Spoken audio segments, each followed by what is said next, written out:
Hello guys, welcome back to our channel. So guys, आज मैं आपके लिए एक क्रोशिया का निट करा हुआ मेरा पिंक कलर में मफलर लेके आई हूँ, जो हम राउंड वाला पहनते हैं वैसा वाला लेके आई हूँ। तो चलिए हम इसको शुरू करते हैं। सबसे पहले हमने क्या करना है, एक हम यहाँ पर ऐसे नॉर्मल गांठ लगा लेंगे। सबसे पहले ऐसा, मतलब कि दोबारा दिखाती हूँ, ये छोटा धागा जो शुरू है ये ऐसे करके ये हमने फर्स्ट गांठ लगा ली। इसके अंदर हमने अपना क्रोशिया करा। अब इसके बाद मैं इसको बिनना शुरू करती हूँ। तो हमने इसमें क्या करना है, आपने एक सिंगल ऐसे चेन्स लेनी है। तो मैंने इसको करना है 36 जो चेन्स लेनी है मैंने 36 मैंने इसका विड्थ रखनी है। तो 36 चेन के हिसाब से मैं इसका चौड़ाई रखूँगी।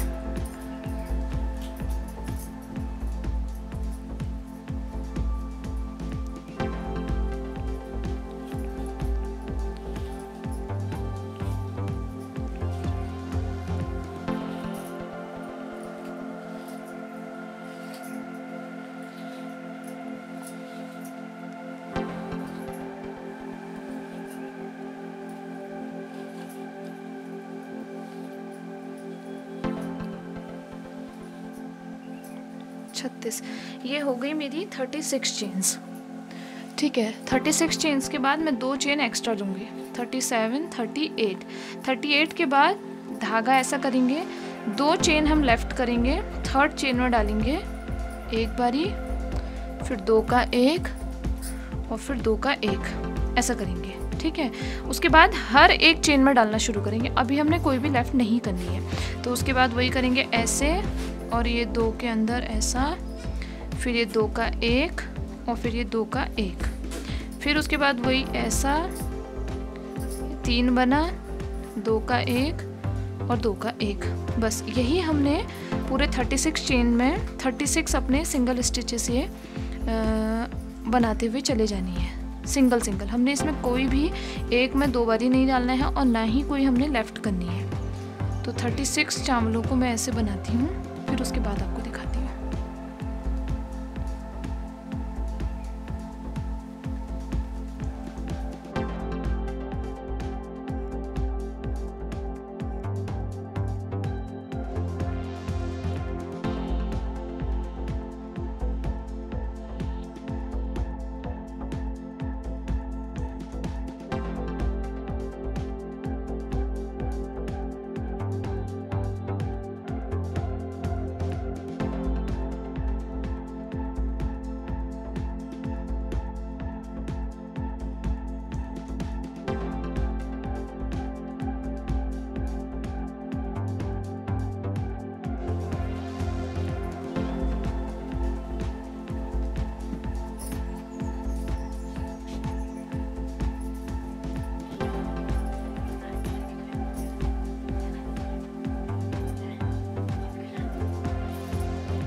तो ये देखिए, ये मेरा लास्ट हो गया। ये मैंने 36 चेन ली सबसे पहले, एक सिंगल नॉट, उसके बाद 36 ये मेरी चेन्स डली, उसके बाद यहाँ पर को 2 एक्स्ट्रा चेन ले करके 2 लेफ्ट करे और उसके बाद हमने सीधे एक सिंगल ले दिया। ठीक है, अब इसके बाद हमने इसको ऐसे पलटाना है और इसको अब बस सिंपल बिनते ले जाना है। मैं आपको दिखाती हूँ, वही करेंगे। एक बारी करा और अब हमने इसका बड़े होल में नहीं डालना है, इस होल में नहीं डालना है, इस होल में ना डाल के हम ऊपर वाले चेन में डालेंगे। तो इस चेन में डाला, ये क्रॉस कराया, ये कराया और फिर ये 2 का 1। उसके बाद वही दोबारा से ऐसा, ये चीज़, ये 3 बने, 3 का 2 और 2 का 1, फिर यही ऐसा, ये 2 का 1, ऐसे ऐसे ऐसे। बस यही प्रोसेस हमने पूरे ऊपर तक का इसको बनाते ले जाना है। इसका लेंथ मैं अभी आपको जब मेरा ये फिनिश होता है फिर आपको मैं बताती हूँ कि इसका हमको लेंथ कितना चाहिए और विड्थ मैंने ये कितने इंच रखी है, जिससे कि आपको ये इजी रहेगा। ये है मेरा 9 नंबर का क्रोशिया, 9 नंबर है। और जो वूल है मेरी ये है वर्धमान मिलीनियम का पिंक कलर है, पिंक या रानी कलर हम इसको बोल सकते हैं, वैसे पिंक कलर है, डार्क पिंक। तो काफ़ी अच्छा इसका मफलर बनेगा। अब देखते हैं कैसा बनकर आता है इसका मफलर। बस ऐसे ही इस प्रोसेस को पूरे मफलर में हमने नेट करते हुए लेते हुए जाना है। और आगे आने वाली वीडियोस के लिए हमारे चैनल को लाइक शेयर ज़रूर करिए, सब्सक्राइब ज़रूर कीजिए और बेल आइकन को प्लीज़ हिट करिए, जिससे कि आप मेरे सारे वीडियोस को व्यू कर सकें।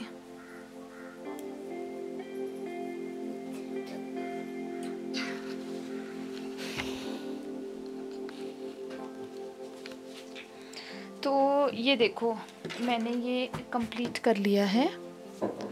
तो ये मैंने इसका अभी मैं आपको इंच टेप से बताती हूँ इंचेस में कि मैंने इसका लेंथ कितनी रखी है। इसको मैं ऐसे डबल फोल्ड करके रख रही हूँ, जिससे कि हमें इसका मैं सीधे फिर डबल कर दूँगी। तो ये मैंने रखा है आपका 23 2 46 इंचेस मैंने इसको इसकी लेंथ रखी हुई है। ठीक है, 46 हमारा बहुत मैक्सिमम है कि हमने इतना रखना है, इससे ज़्यादा हमने नहीं रखना है। 46 इसके लिए एकदम करेक्ट है। तो देखिए ये मैंने जैसे बताया था आपको, मैंने वैसे ही बिन रखा है, ये चावल से शुरू करके और यहाँ पर को मैंने ख़त्म कर दिया है। अब मैं यहाँ पर क्या करूँगी, इसको मैं यहाँ पर सीधे ऐसे लॉक कर दूँगी। ये मैंने लॉक कर दिया। अब इसके बाद हम इसको स्टिच कर लेंगे। स्टिच करने के लिए ये डालेंगे हम धागा। इसमें ऐसा उल्टा उल्टा का कोई ऐसा होता है नहीं कि हम किस साइड से इसको करें। तो इसको मैं ऐसे स्टिच कर लूँगी बस नॉर्मली, जैसे हम अपना स्वेटर्स या कोई भी ऊन का प्रोडक्ट स्टिच करते हैं वैसे ही स्टिच कर लेना है। जैसे कि लेकिन हमने साथ में ध्यान देना है, इस वाले को हम लॉक कराते हुए चलेंगे। ये जो पोर्शन है ना, तो एक इसका और एक इसका, ये देखिए एक इसका और एक इस चीज़ का।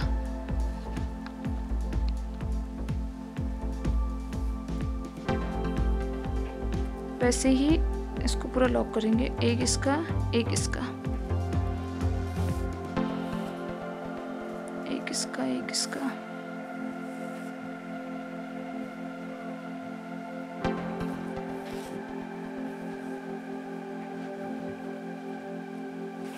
उस धागे को भी लॉक करते हुए चलेंगे, जिससे कि हमारा ऐसे धागा खुलने के कोई चांस नहीं रहेंगे और फिनिशिंग भी अच्छी आ जाती है ऐसे में धागा लॉक करके चलते हैं। तो ये कर लिया। अब मेरा जो ये वाला धागा है इसको मैं कट कर लूँगी। ये मैंने कट करा। अब आप एक ये ध्यान दीजिएगा, अगर आपको इसमें भी हम नॉट डाल सकते हैं, ये जो हमारा मफलर है इसमें भी हम नॉट कर सकते हैं, लेकिन अभी मुझे ऐसा प्लेन चाहिए, मुझे इसमें नॉट ऐसा कुछ नहीं चाहिए था, तो मैंने एकदम सिंपल कर रखा है इसको। इजी तरीके से हमने बस इसको ऐसे डबल फोल्ड कर देना। जो मफलर है हमारा, ये है मेरा ओपन पोर्शन है ना, तो इसको मैंने बस सिंपल तरीके से ऐसे फोल्ड कर देना, डबल फोल्ड करके इसको बस हम इधर से स्टिच कर देंगे। ठीक है, तो इसको मैं फटाफट से स्टिच करके आपको दिखाती हूँ।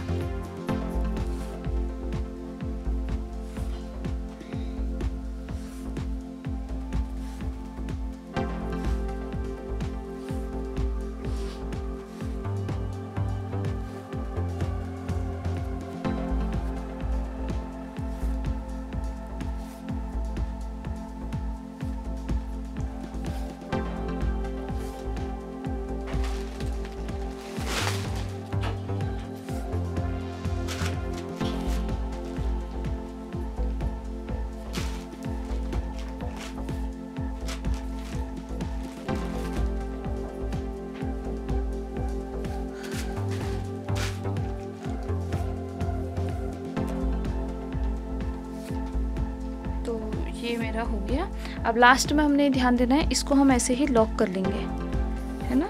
ये तागा हमने इधर तक करा, फिर दोबारा से 2-3 बारी हम इसको ऐसे ही दोबारा से सिलाई मार लेंगे। ये करा धागे को, अब हम यहाँ पर को पूरा एंड से ही काट लेंगे। ठीक है, ये मैंने कट कर लिया। अब मैं इसको, ये हो गया हमारा उल्टा पोर्शन जिस साइड से सिलाई आई है। अब मैं इसको इधर साइड से ऐसे कर लेती हूँ। ठीक है, तो अब हमने इसको वियर कैसे करना है। ये हो गया हमारा डबल फोल्ड, ये हम इसको 1 फोल्ड और ये 2 फोल्ड। इसको मैं अपने नेक में कुछ इस टाइप का वियर करूँगी। ये आ जाएगा इसे डबल फोल्ड में। काफ़ी अच्छा खासा वार्म रहता है और आप इसकी एकदम थिकनेस देखो, अच्छा खासा थिक आ रखा है। और वही आप यूज़ करिएगा जो क्रोशिया का मैंने आपको नंबर बता रखा है। और वूल वाली है, अगर आपको इससे पतली वूल मिलती है वो भी ठीक है, उसके लिए भी आप यही क्रोशिया यूज़ करो। लेकिन अगर इससे मोटू ऊन यूज़ करो, जैसे कि अगर डबल फोल्ड में आप कोई वूल डाल रहे हो या फिर मोटू ऊन ले रहे हो और 3 फोल्ड में कोई ऊन ले रहे हो, तो उसके लिए फिर आपके नंबर चेंज हो जाएंगे क्रोशिया के। उसमें आपका क्रोशिया का नंबर 2, 3, 4 या फिर ये mm में, अगर मैं आपको mm में बताऊं तो फिर ये 6.5 mm का, है ना, ये चीज़ हो जाएगी मोटू वाले के लिए। और अगर ऐसा ही पतला वूल यूज़ कर रहे हो तो फिर 9, 10 ये इसके लिए अच्छा रहता है। इसको मैं अब आपको वियर करके दिखाती हूँ कि ये कैसा बन के आया है। बाकी थैंक यू सो मच। अगर आपको हमारा ये वीडियो पसंद आया होगा तो प्लीज़ मेरे चैनल को लाइक, शेयर एंड सब्सक्राइब ज़रूर कीजिए और हमारे चैनल से ऐसे ही जुड़े रहिए। ऐसे ही आपको मैं अच्छे स्टाइलिश से प्रोडक्ट बनाना सिखाऊंगी। Thank you so much.